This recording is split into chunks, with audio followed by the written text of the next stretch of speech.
México. Há 1100 anos. Uma cerimônia religiosa está se desenrolando.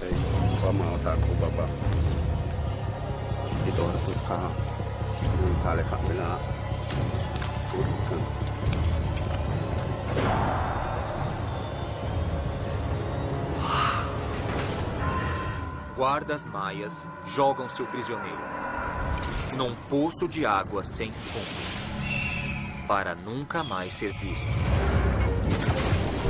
Até hoje. Estamos numa missão para seguir sua profunda descida na escuridão da água para descobrir o que este ritual de sacrifício pode nos contar sobre um apocalipse iminente. A profecia maia sobre o fim do mundo. Em 21 de dezembro de 2012. Estamos todos condenados? A vida na Terra vai acabar em 21 de dezembro de 2012? Será isso que os maias realmente predisseram? Todos aqui fazem parte de uma expedição da National Geographic. Para saber se esses sacrifícios podem lançar uma nova luz sobre o nosso iminente apocalipse, os nossos especialistas irão descobrir algo tão chocante que mudará tudo o que sabemos sobre o fim dos tempos maia. Sou Diego Buñuel. Já cobri mais de 10 guerras. Explorei terras devastadas por radiação. E cheguei ao alto do Himalaia. Mas esta jornada tem uma ressonância especial. Tenho 2 filhos e, para ser sincero, eu gostaria de saber se passaremos desse Natal.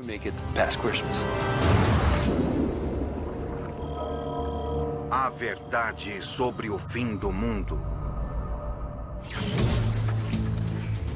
Chichén Itzá, México. Minha aventura começa aqui, no que parece um poço normal nas selvas do México. Se eu cair, vou direto para o fundo. Mas ele secretamente se abre para o íngreme precipício de Cenote Roldán.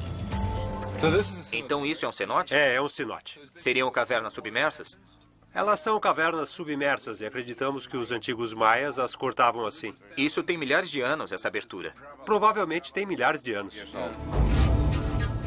Estamos no oeste de Yucatán, a menos de 112 quilômetros da capital, Mérida, onde os rios correm no subterrâneo, criando um vasto aquífero.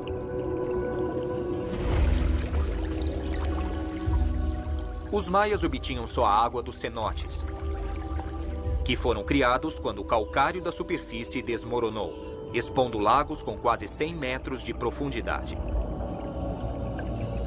É um local sagrado. É a entrada para o submundo. Mas os maias também usavam os cenotes para ofertar joias e belas cerâmicas a um temível deus da água, Shak. E durante a seca, os maias aumentavam a oferta e lançavam sacrifícios humanos. Numa desesperada tentativa de persuadir Shak a providenciar chuva. Só sei de uma coisa. Eu espero que os deuses aqui estejam satisfeitos, pois eu não quero ser um sacrifício em vão.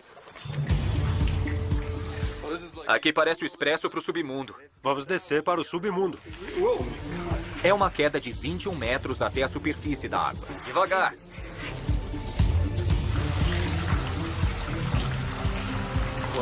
Nossa, todas essas raízes vão direto para o fundo desse poço. Parece coisa do Indiana Jones. Tem morcegos por toda parte. É como a caverna do Batman.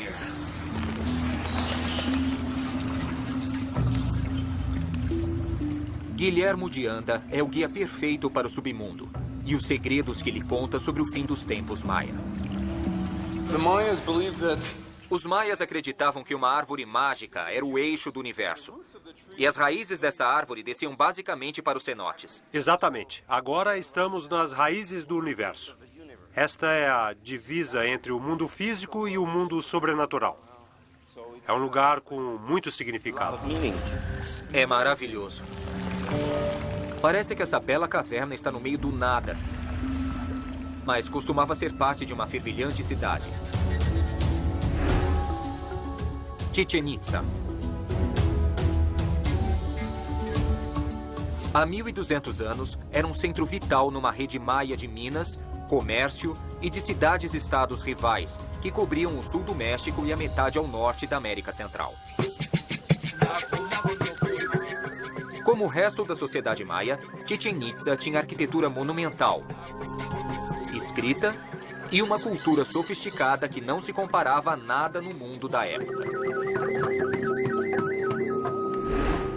Eles até tinham o equivalente à Liga de Futebol Americano, mas com um resultado bem sombrio. Este é o principal campo de Chichén Itzá. É enorme. Vou explicar como eles jogavam. Você não podia usar as mãos ou os pés. Então, o que usava exatamente? Você usava o quadril, a lateral do quadril. Se não bastasse isso, você tinha de mandar a bola por aquele aro no alto do muro e obter todos os tipos de pontos especiais. Imagine milhares de espectadores maias no alto daquelas plataformas, olhando os jogadores jogando a bola como se a vida deles dependesse disso. Bom, na verdade, a vida deles dependia disso. Este é o Muro das Caveiras. É um nome bem agourento, mas por um bom motivo. Cada uma dessas caveiras representa a cabeça decepada de um jogador derrotado durante partidas importantes. E posso dizer uma coisa. No intervalo, o treinador não precisava estimular nada, pois todos sabiam por que tinham que vencer. Chichén Itzá era um lugar de surpreendente violência, tanto no esporte quanto na religião.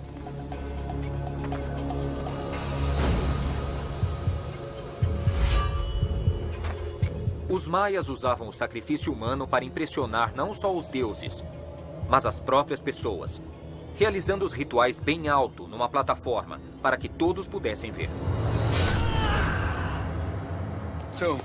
Os arqueólogos acreditam que esse é um dos lugares onde eles faziam sacrifícios humanos.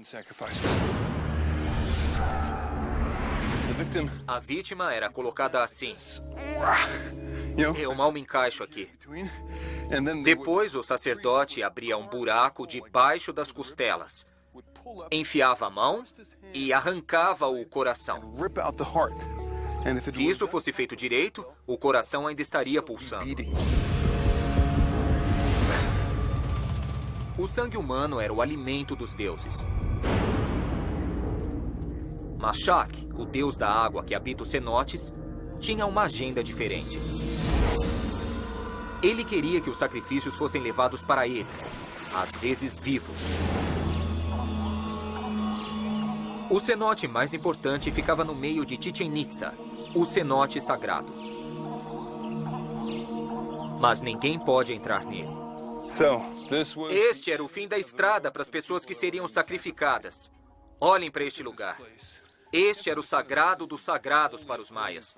Se fosse empurrado daqui, você estaria se juntando a centenas, talvez milhares de pessoas que foram sacrificadas. Este cenote é, na verdade, um cemitério em massa.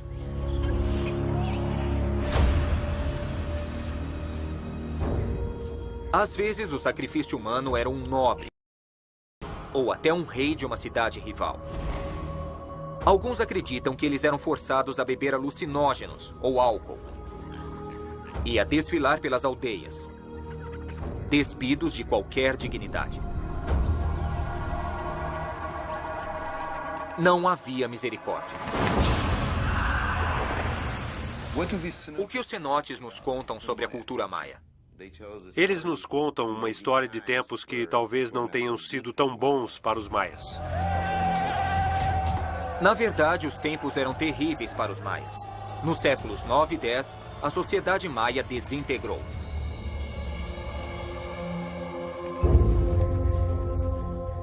Toda a civilização abandonou suas magníficas pirâmides, suas praças cuidadosamente planejadas e seus confortáveis palácios.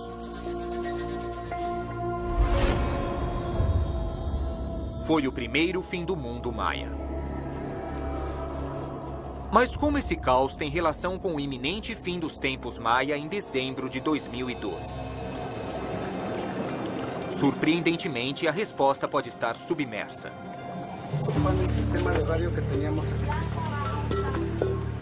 Estamos indo para o fundo do cenote Hultum, onde artefatos e restos humanos estão presos na perpétua escuridão.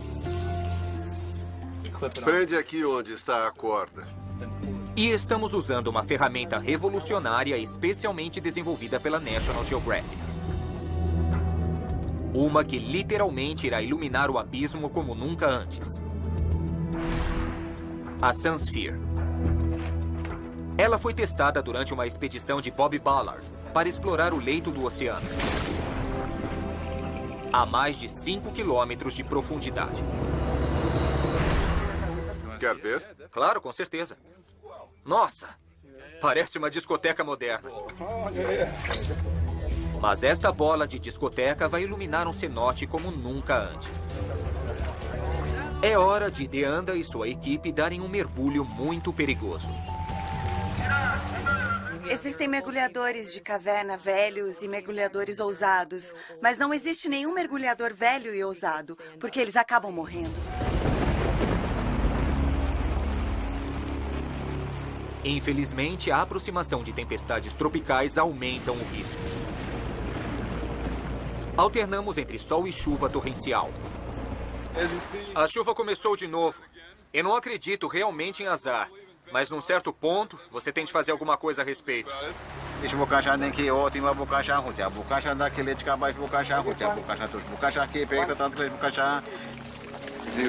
Temos um xamã conosco hoje.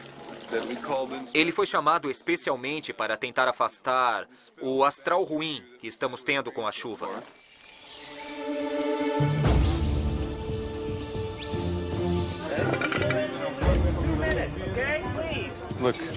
O sol saiu. O que ele fez parece que funcionou. Agora ele vai garantir a segurança de todos, abençoando cada mergulhador que está começando a descer.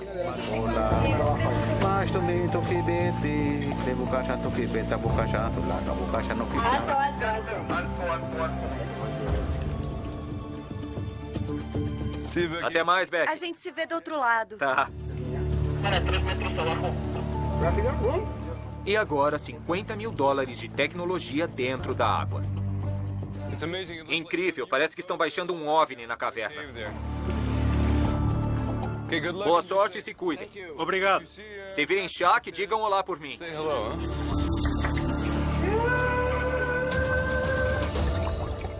Deanda e sua equipe estão tentando chegar ao fundo, a mais de 35 metros. Mas é um mergulho muito perigoso para um amador como eu. Depois de 24 metros, o nitrogênio no sangue começa a aumentar e faz o mergulhador agir como bêbado, causando a perda da habilidade de nadar, até mesmo fazendo você desconectar seu próprio ar. Isto chama-se narcose por nitrogênio. É importante os mergulhadores verificarem um ao outro para garantir que ninguém apresente sinais desta condição mortal. Verificando se temos vídeo. Tá bom, e agora o som. Muito bem, bem-vindos todos ao show. Guilhermo na escuta? Guilhermo na escuta? Guilhermo na escuta? Você está bem? Cuidado! Guilhermo na escuta? O arqueólogo Guilhermo Deanda desapareceu a 45 metros de profundidade, numa caverna submersa. Guilhermo na escuta? Sim, Diego, na escuta, câmbio. Sim, alto e claro. Maravilha, Beck. Acabei de ver suas nadadeiras. Pode confirmar com a cabeça para a câmera? Sim. Tá bom, ótimo. Tá tudo bem? Está bem ruim. Em termos de visibilidade? Terrível. Nem conseguimos ver a Sunsphere.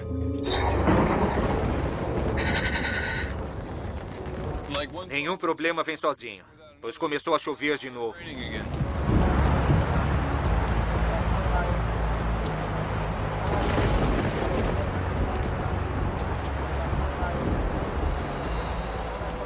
Consigo ver a Sunsphere agora. Eu mal vejo através do sedimento. Incrível, essa é a nossa Sunsphere. Ela devia ser uma enorme bola de luz submarina. A chuva continua caindo. Há um dilúvio de lama e material orgânico da selva. Serão horas, ou dias, ou semanas para todas essas partículas assentarem no fundo. Diego, visibilidade péssima. Não enxergamos nada. Acha perigoso ter tantas pessoas na água com pouca visibilidade? Eu acho sim, com certeza. Então estamos abortando a missão? Vamos subir, sim. Tá bom, missão abortada.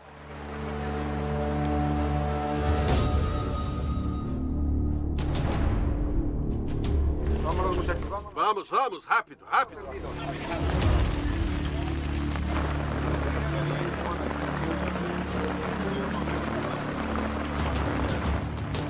Quando essa chuva começou? Começou há cerca de 30, 40 minutos. Enquanto subia, parecia chocolate caindo na água de uma cachoeira de lama. Uma cachoeira de lama caindo. É como se um furioso Shaq, o deus da água maia, tivesse se vingado. Não podemos tentar de novo enquanto a água não clarear. Temos de esperar. Mas talvez isso seja uma bênção disfarçada. 1, 2, 3, 4. Agora tenho a chance de ir a Chichén Itzá e descobrir mais sobre a previsão maia de que o mundo vai acabar em 21 de dezembro de 2012. 22, 23... E tudo começa com o calendário deles. 91 degraus. Nossa. John. John, obrigado por me encontrar aqui. Sim, claro. Por que 91 degraus? Por que não 40? É um número tão estranho. Não é um número tão estranho se você considerar os 4 lados da pirâmide, que 4 vezes 91 são 364. E com mais a grande estrutura do topo, 365. Esse número não significa nada para você? Sim, cada dia do ano. Os maias sabiam o que estavam fazendo. A construção representa um calendário anual. O calendário maia foi baseado na cuidadosa observação dos céus e matemática avançada. Ele foi guardado por uma classe de elite de escribas, frequentemente saídos de famílias reais. Eles eram alguns dos poucos maias que sabiam ler e escrever. Então, por que esse calendário maia? Eles eram obcecados com o tempo? Eles não eram mais obcecados com o tempo do que nós. Você tem o seu relógio, eu tenho o meu, temos relógios nos nossos celulares. Eles eram muito mais interessados em saber como o tempo influenciava suas decisões, o planejamento para a agricultura. Era bem similar a abrir o jornal e olhar o seu horóscopo. É um dia de 5 estrelas ou de 2? Você vai ter sorte ou azar? Os maias veem o tempo se desenrolar em diferentes ciclos. Eles podem durar 20 dias ou 64 milhões de anos. Um dos ciclos primários, o Bactum, dura 144 mil dias. Para os maias, os primeiros povos emergiram do submundo há 5.126 anos, o início da era humana. Os 13 Bactums que datam desta criação estão chegando ao fim, em 21 de dezembro de 2012. 13 era um número muito poderoso para os maias, e muitos estão convencidos de que 21 de dezembro trará um apocalipse. Esta data está entalhada numa pedra monumental, na antiga cidade maia Tortuguero, perto do Golfo do México. Se esta profecia do fim do mundo era tão importante para os maias, eles teriam falado mais a respeito. Só existia uma referência disso até hoje, mas encontramos uma segunda.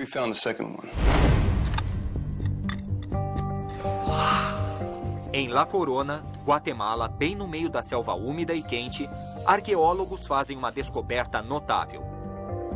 Um novo grupo de hieróglifos. Poucas pessoas no mundo conseguem lê-los. Uma delas é David Stewart, o estudioso que ajudou a decifrar o código maia aos 19 anos. O que ele descobre é surpreendente. Fala do fim do 13º Bactum Ah, meu Deus. em 2012. É absolutamente verdade.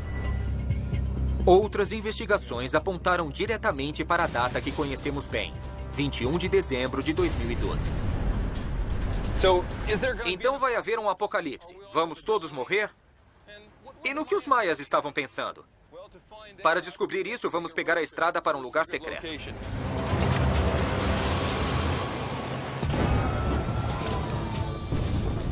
Estamos rastreando a previsão maia do fim do mundo em 21 de dezembro de 2012. Mas de onde esta terrível previsão se originou?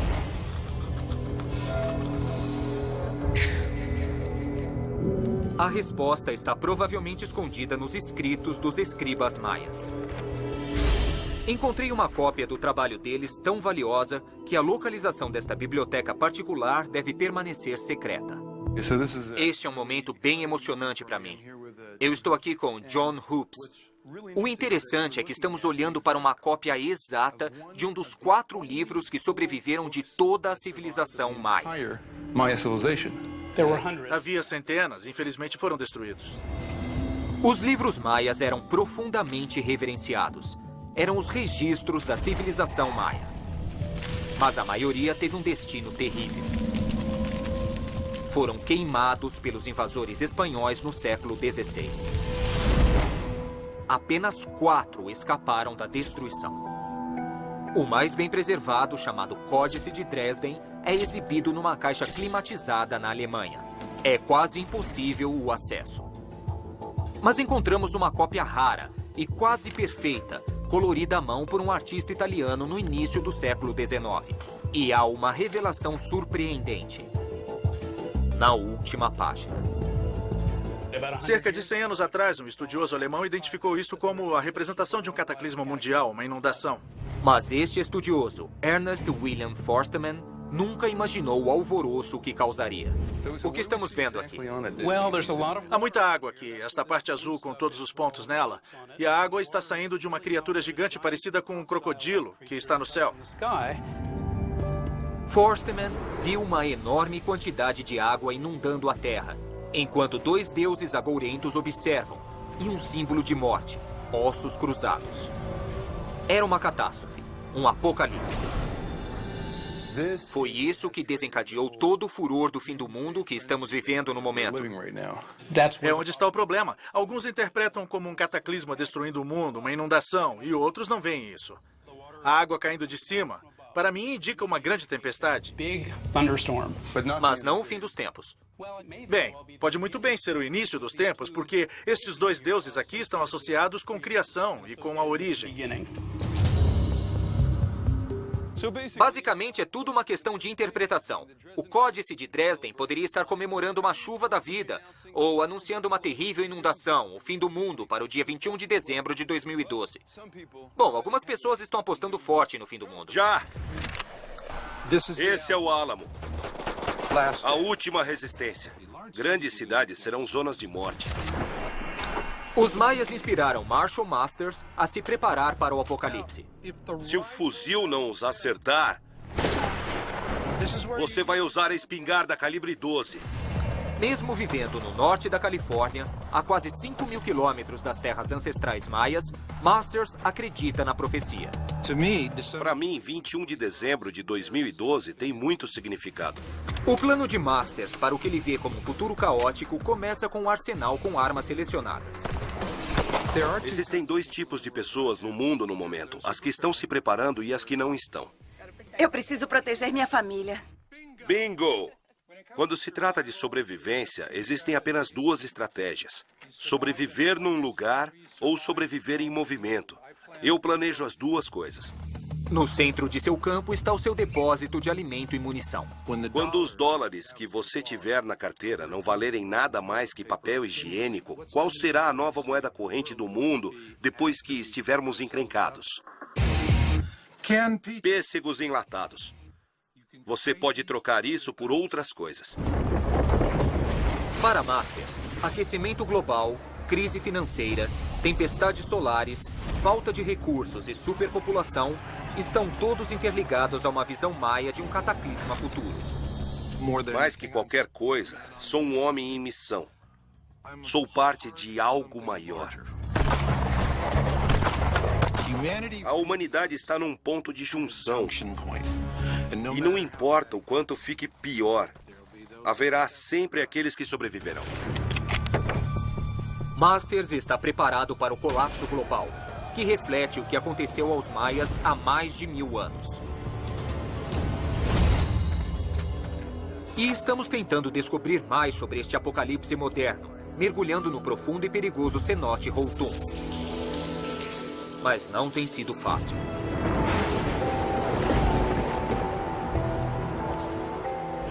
Vou atualizar o placar aqui. Shaq 1, NetGeo 0. Fomos prejudicados pela chuva do deus da água, Shaq, e ficamos sem nenhuma visibilidade. No último mês, Guilhermo de Anda tem verificado para ver se podemos mergulhar de novo. Como está lá embaixo? Ainda está bem ruim, a visibilidade está terrível. Ainda parece achocolatado. Você não sabe se está subindo ou descendo. Está ruim assim. Mas existe outra opção, a menos de 112 quilômetros de distância. Ainda não desistimos. Podemos mergulhar neste incrível cenote chamado San Antônio, que é um lugar muito rico arqueologicamente. Vamos esperar que tudo corra bem. E principalmente vamos rezar para que Shaq não apronte mais. Está livre!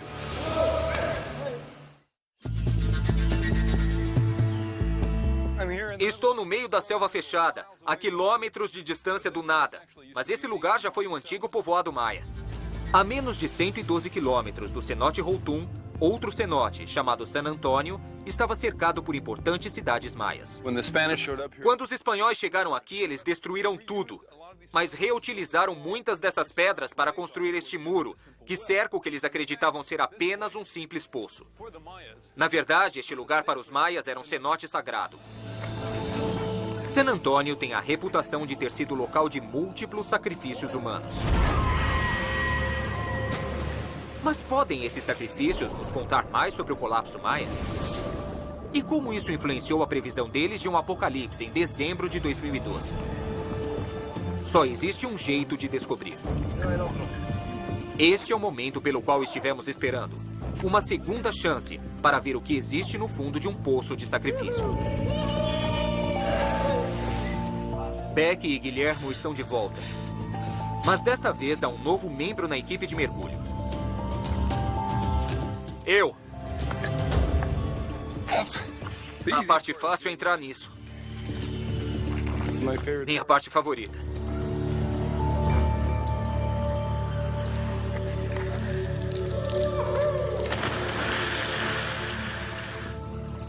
Nossa, olha esse raio de luz.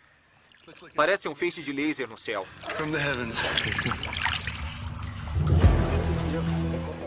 Mas um feixe de laser não basta para fazer o trabalho.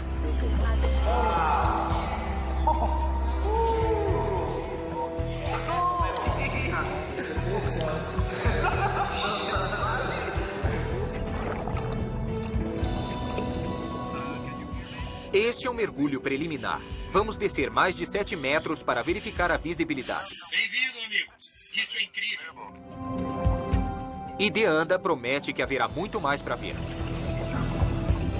A visibilidade está fantástica. A iluminação da Sunsphere é simplesmente incrível.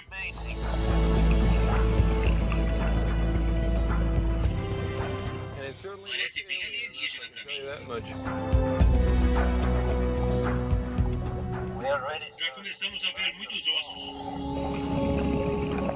Aqui está uma espinha dorsal.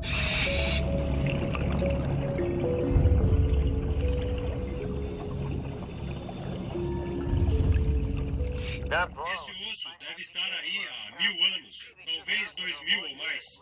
Não sabemos. Mas neste cemitério não estou separado dos mortos por 2 metros de terra. Eles estão bem ao meu lado. O complicado aqui é que você precisa tomar cuidado para não bater com as nadadeiras em alguma coisa e modificar a história. Sim, muito cuidado aqui, Diego. De Anda vê o cenote San Antônio como um cemitério. Os mortos são respeitados. Nada será tocado. Nossa, olha isso. Estamos vendo 2 caveiras. Sim.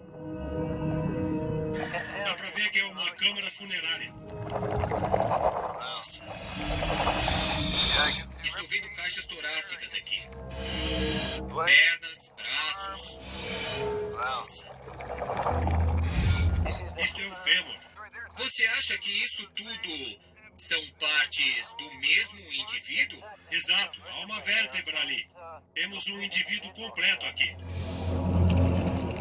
A realidade me atinge.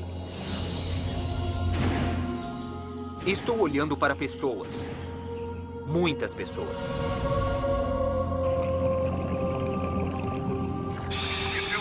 Se quiser entender do que se trata esse fim do mundo, essa é uma parte da explicação.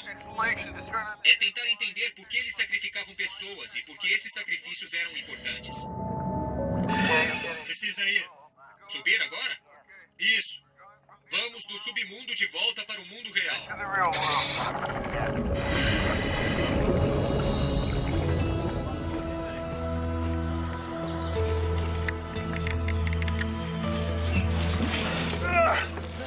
Obrigado. Nossa. Que viagem. Está livre. Cuidado, aí vai o tanque. Acabamos de ver uma saliência perto da superfície. Mas a maioria dos sacrifícios caiu no fundo, numa queda de 36 metros ou mais. Este é o verdadeiro sacrifício. E é para onde nós fomos. O que achou? Foi uma experiência e tanto. Mas primeiro preciso entender o que acabei de ver. Como uma civilização tão refinada pôde submeter pessoas a um destino tão terrível? Minha pesquisa está relacionada à motivação dos sacrifícios. O que motivou as oferendas? Foram em épocas de crise? Houve mais pessoas sacrificadas em tempos de crise? Acredito que sim. E uma grande crise era a seca.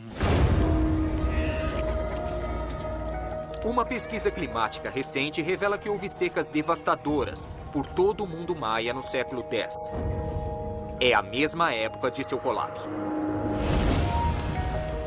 Eles esperavam que seus governantes, seus sacerdotes, fossem mais eficientes na comunicação com os deuses. E isso não aconteceu. Deve ter havido muito mais atividades ritualísticas.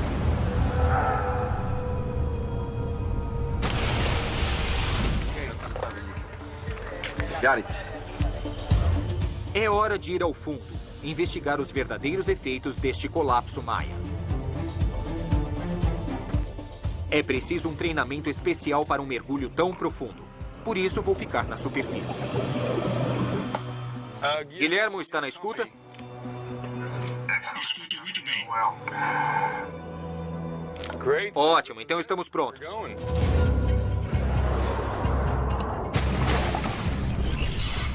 A nossa Sunsphere é uma parte vital, mas perigosa da equipe. Mesmo na água, ela funciona quente, a 60 graus em seu miolo, sempre correndo o risco de explodir.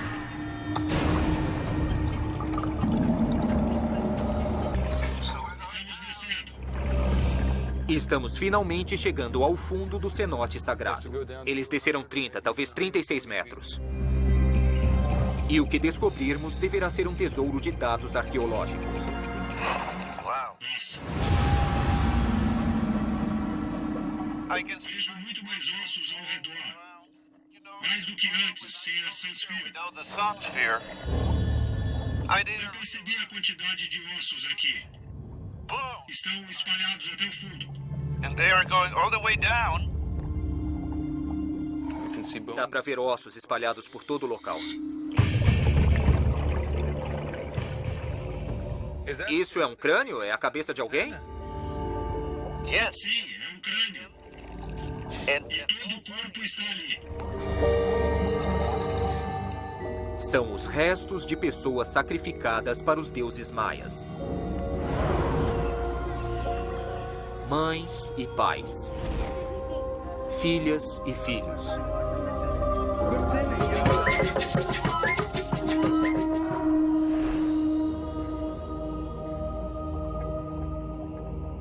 É um belo crânio. Muito bem preservado. A Sunsphere nos ajuda a ver essas pessoas bem de perto, cientificamente, como investigadores policiais. Aqui embaixo você está fazendo uma análise pericial. Só que o local do crime é muito antigo.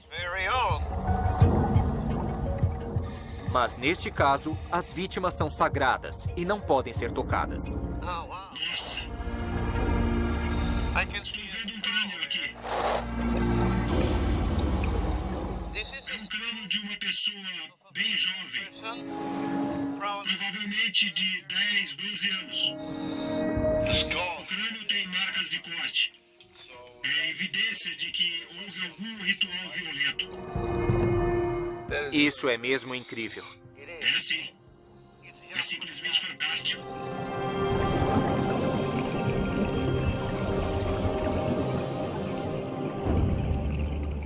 Estes restos parecem ser principalmente de meninos e meninas.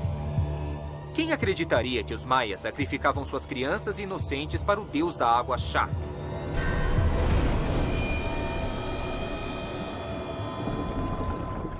Aqui está um crânio de criança, outro menino ou uma menininha. Isso é bem impressionante. Não deve ter mais de 8 anos. Não tem mais de 8 anos?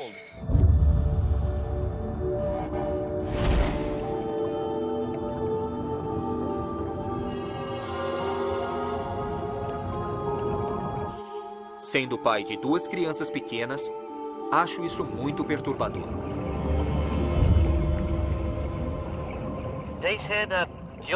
Dizem que as crianças pequenas eram as vítimas preferidas para os deuses, principalmente para Shak, o deus da chuva.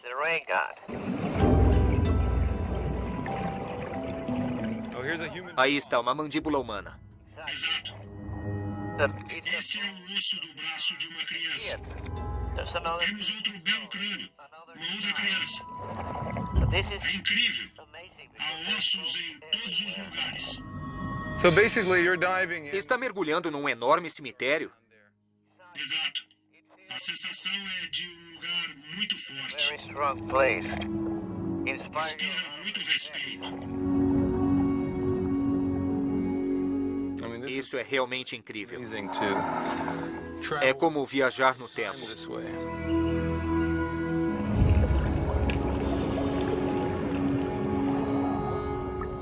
Embora eu ache isso perturbador, uma descoberta em particular desperta o cientista indiano. É realmente incrível termos visto aquilo. Havia um crânio bem pequeno, com certeza de uma criança. E as marcas de corte, bem claras nesta área da cabeça, são provavelmente provas de escalpelamento. Escalpelar uma criança mostra que os maias foram pressionados até o limite, quando a sua sociedade começou a entrar em colapso devido a secas mortais. Mas mesmo em tempos melhores, os maias aplicaram terríveis punições em seus prisioneiros e neles mesmos. Quero mostrar isso a todos os homens. Isso é uma espinha de raia lixa. E a sangria era parte importante da cultura maia. Você está vendo que esse ferrão tem farpas que vão nesta direção. E se quiser agradar os deuses, você tem de enfiar isso na genitália masculina. Obviamente, você não consegue puxar de volta, então tem de enfiar e não tirar mais. Os deuses ficavam muito satisfeitos com sangue de genitália, encharcado no papel e depois queimado para inalarem a fumaça.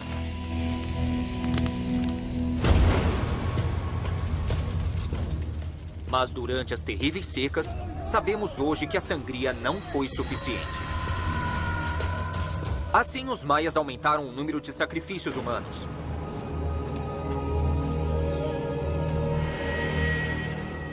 Incluindo os próprios filhos.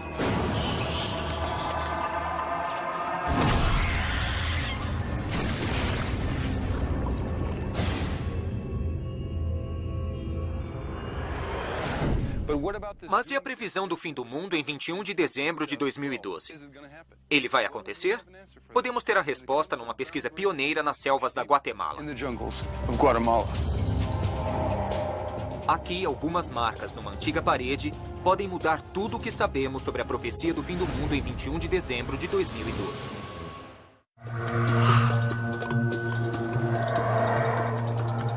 Na densa selva da Guatemala, zangados bugios guardam as ruínas de uma antiga e vasta cidade maia, Xultón. Ela foi saqueada diversas vezes ao longo dos séculos. Mas Xultón ainda guarda pistas para nos ajudar a desvendar o verdadeiro significado da profecia maia do fim do mundo. Mergulho em cavernas não é a única maneira de realizar novas descobertas. Às vezes é preciso fazer as coisas da velha e boa maneira. E é isso que o arqueólogo Bill Saturno está fazendo, ao desafiar os túneis de saqueadores que estão desmoronando, para fazer descobertas notáveis. Uma bola. É uma enorme conta de jade. Ficava no pescoço de alguém muito importante. O trabalho é perigoso.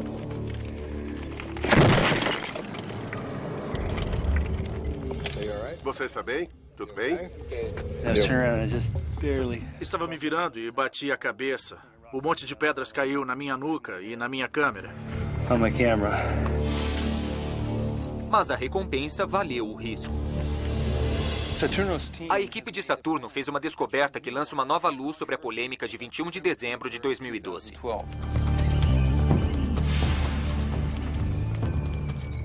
Quando os saqueadores irromperam pelo canto deste espaço, eles expuseram a primeira parte desse mural que cobre as paredes.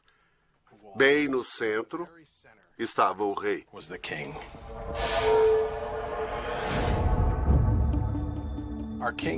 O nosso rei está cercado por uma série de figuras. Figuras misteriosas, todas em preto, vestindo apenas uma tanga. Um ornato de cabeça preto. E um único medalhão branco no peito. Saturno está convencido de que encontrou a sala de trabalho de escribas, que eram os guardiões do calendário maia. O mesmo calendário que pode ver o fim do mundo no final do 13º Pacto. 21 de dezembro de 2012. Além da pintura inicial deste aposento, ele foi usado durante anos e repintado diversas vezes.